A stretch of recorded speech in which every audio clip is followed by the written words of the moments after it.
और पाकिस्तान की T20 world cup के स्क्वाड के हवाले से ही बात करेंगे। हमारे साथ मौजूद हैं क्रिकेट एक्सपर्ट और तज्जियाकार साजिद खान। साजिद, बहुत शुक्रिया आपके वक्त का। साजिद, काफ़ी तब्दीलियां हो गई जो कि ओरिजिनल स्क्वाड अनाउंस किया गया था, 4 तब्दीलियां हो गई और रिसेंटली अब शुएब मलिक को इन किया गया है शुएब मकसूद की जगह। आप समझते हैं कि सही फैसला है? अस्सलाम वालेकुम रज़ी भाई, जहाँ बोल्ड न्यूज़ चैनल देख रहे हैं सबको बहुत बहुत सलाम। ये बिल्कुल सही फैसला है। 1 महीना 3 दिन बाद पाकिस्तान के रबड़ स्टार मोहम्मद वसीम ने तो पाकिस्तान की टीम चेंज की और यहाँ पर पूरी दुनिया में जो मजाक बनाया गया था वो पहली टीम को छेड़ने की ज़रूरत नहीं थी और ये टीम को छेड़ने का मकसद ये था जो पहले टीम जो सिलेक्ट की थी वो सही नहीं थी। अब पाकिस्तान क्रिकेट टीम ने जो टीम सेलेक्ट की है बहुत ही सही बैलेंस टीम सेलेक्ट किए। शुएब मलिक की बात करूँ, सरफराज अहमद की बात करूँ, ये ऐसे खिलाड़ी हैं शॉर्ट फॉर्मेट की क्रिकेट में टीम को लेके चलने की उनकी तमाम वो सलाहियत हैं। फ़कर पहले ही स्टैंड बाई में थे, फ़कर को उन्होंने वापस ले लिया। मगर आप ये देखें रज़ी भाई, हम और आप हमेशा बात करते रहे, हमको सच की बात कर रहे हैं, धानी मोस्ट टैलेंटेड फास्ट बॉलर था और पाकिस्तान की शॉर्ट फॉर्मेट की क्रिकेट में वो बेहतरीन दरियाब मौजूद है, मगर उसको उन्होंने स्टैंड बाई में रखा हुआ और वसीम को यहाँ पर मौका दिया और नेशनल 2020 की बात कर रहे हैं, मजाक कर रहे हैं और वसीम की कारकर्दगी 0/0 है। मगर ये चीज बड़ी खुशाइन बात है, 11,000 रन बनाने वाले 22 साल एक्सपीरियंस शुएब मलिक का आना पाकिस्तान क्रिकेट टीम के लिए बहुत खुशाइन बात है। और ये भी बताते चले, जहाँ जहाँ बोल्ड न्यूज चैनल देख रहे हैं दुनिया में वर्ल्ड कप 2021 जो शॉर्ट फॉर्मेट क्रिकेट है, इतना लंबा स्कोर नहीं होगा। यहाँ पर बताना जरूरी है, जो वर्ल्ड कप खेला जाएगा लो स्कोरिंग के मैचेस होंगे। पिच उस तरह की नहीं है जिस तरह की आपने देखा होगा IPL जिस तरह के हो रहे हैं, इतने हाई स्कोरिंग मैच नहीं है। मगर पाकिस्तान को बहुत ही बैलेंस टीम खिलानी पड़ेगी और सरफराज अहमद को शुएब मलिक को 11 में खिलाया। अगर आपने 24 तारीख का मैच जीतना है इंडिया के मुकाबले में, आपकी टीम बेहतर है, बेहतरीन ऑलराउंडर है। इंडिया के कप्तान भी बैकफुट पे चले गए जब इनकी टीम अनाउंस हुई है पाकिस्तान की। मगर मेरा मौका भी ये 160 रन लिख लें रज़ी भाई, 160 रन, 165 रन से ज्यादा रन नहीं होंगे इस पिच को देखते हुए जो पाकिस्तान और इंडिया के दरमियान जो वर्ल्ड कप 17 तारीख से खेला जा रहा है, 24 तारीख को मैच खेला जाएगा। जो मौजूदा सूरत हाल है, पिच उस तरह की नहीं है जो लोग समझ रहे हैं बहुत ज्यादा। ठीक है, ये फरमाइएगा कि सरफराज की शमूलियत की आप बात कर रहे हैं, तो आप क्या समझते हैं कि सरफराज को यूटिलाइज उस तरह से किया जाएगा जैसे किया जाना चाहिए?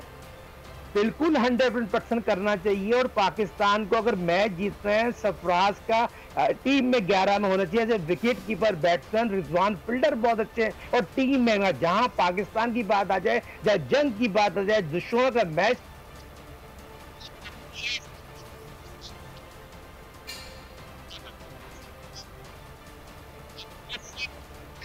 सिंगल डबल रन भी बनाते हैं। और इस फंसे हुए मैच में सरफराज जिस तरह नेशनल 2020 में खेले, उनकी फॉर्म बहुत अच्छी है, एक्सपीरियंस खिलाड़ी हैं और टीम के लिए खेलते हैं। तो ये चीज को मजेदार रखते हुए जो मेरे अपना एक्सपीरियंस है as a cricketer, as a coach और एज ए हेड कोच जो हमने साजिद देखते हैं कि खिलाया जाता है सरफराज को मैचेस में या नहीं खिलाया जाता। साजिद, एक थोड़ा सोशल मीडिया पर यह भी गुफ्तगू हो रही है कि शर्जील खान को जो है वो नजरअंदाज कर दिया गया, गो के उन्होंने नेशनल T20 में खासी अच्छी परफॉर्मेंस दी, सेंचुरी भी स्कोर की।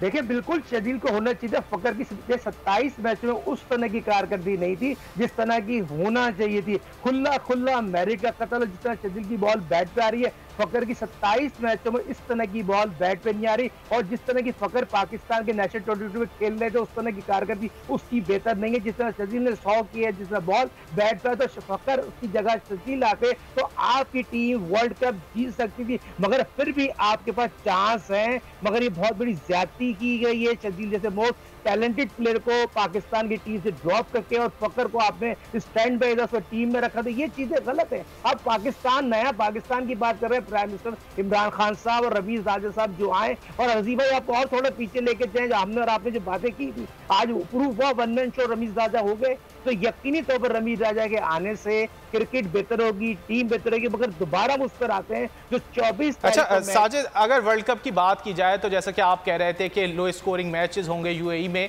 तो स्पिनर्स खासा अहम किरदार जो है वो अदा करेंगे। अब फिर आप शादाब, हफीज और इमाद की कारकर्दगी किस तरह देखते हैं? देखिए बहुत इंपॉर्टेंट होगा हफीज का रोल यहाँ पर दायरे में। शुरू में बॉल करेंगे, अम्माद वसीम की बात करूँ, शादाब की बात करूँ, तो पाकिस्तान के पास 3 बड़े आउटस्टैंडिंग स्पिनर हैं और यहाँ पर यूज करना बॉलिंग में बाबर को फर्स्ट लीडिंग कप्तानी बहुत अच्छी करनी पड़ेगी, मगर मौका भी ये 5 बॉलर 6 बैट्समैन से जाना। आपके पास ऑलराउंडर भी हसन अली बहुत शानदार फॉर्म में नजर आ रहा है, शहनशाह आफरीदी बहुत अच्छे नजर आ रहे हैं, मगर यहाँ पर स्पिन ट्रैक बना जाएगा, स्पिन वर्ल्ड कप होगा, तो ये चीज भी अपने नजर रखना चाहिए। पाकिस्तान को एच हासिल है, इस टीम को देखते हुए इंडिया की टीम को एच नहीं है, पाकिस्तान बहुत बेहतर होगा, मगर टीम को 11 में यूटिलाइज करना चाहिए। शोएब मलिक और सरफराज और हफीज सीने खिलाड़ी की, बाबर रिजवान तो बहुत शानदार फॉर्म में नजर आ रहे हैं। तो मेरा मौका भी ये जो पिच पे खड़ा हो वो आखिरी तक जाए, कि वो बॉल जो है यकीनी तौर पे स्पिन होगा तो इतने आसान नहीं होगा जिस तरह लोग समझ रहे हैं चौके छक्के लगेंगे तो मैच जीत जाएंगे। नहीं, चौके छक्कों का मैच जीतेंगे, पिच पे खड़ा होना है, पिच पे ब्रेक होगा और लो बम्स विकेट होगा। तो इसको तुम्हें देखते हुए तो पाकिस्तान की मौजूदा जो हेड कोच है, जो आपने रजी भाई हमने ब्रेक की सक्सेस मुश्ताक के क्वालिटी कोच हैं, तो ये चीज तो नजर आ रहा है हेड कोच के नाते। और दोनों ठीक है साजिद, आने वाले दिनों में आपसे वर्ल्ड कप के हवाले से मजीद भी गुफ्तगू होती रहेगी। फिलहाल शुक्रिया। सब्सक्राइब करें और बेल दबाएं ताकि कोई खबर रह न जाए।